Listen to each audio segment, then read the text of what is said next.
Hello, today is Sunday, March 16th, 2025. Going in today's reading, attend or participate.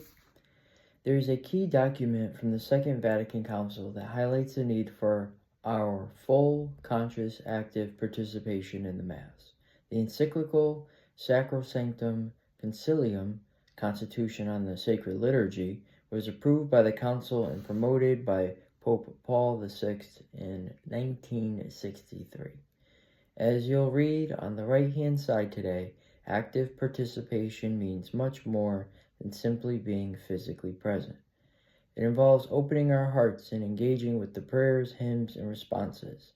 The encyclical emphasizes that the Mass is a communal celebration.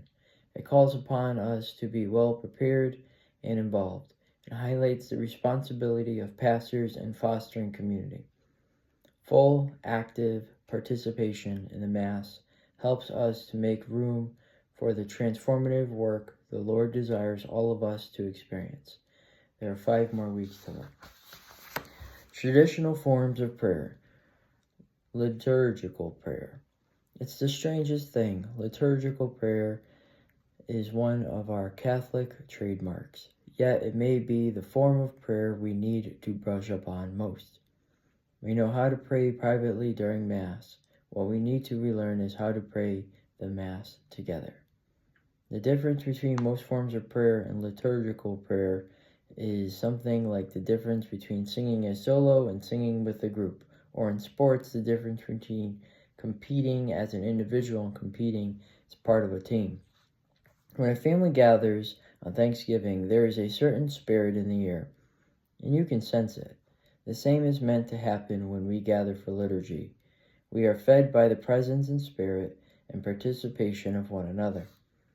Liturgical prayer is not hard to do, not complicated. To make it happen, however, those present have to enter into the spirit of the gathering rather than turn in on themselves.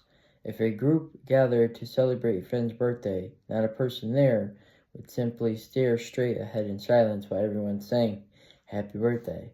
But for some reason, we can find ourselves doing just that as a liturgy when a song is being sung to the Lord. The liturgies in the season of Lent and Easter are rich and full. The beginning of Lent is a good time for us to take a look at our level of participation at liturgy, or even more basic, how often we go. Appreciate you for being here, and I will catch you tomorrow.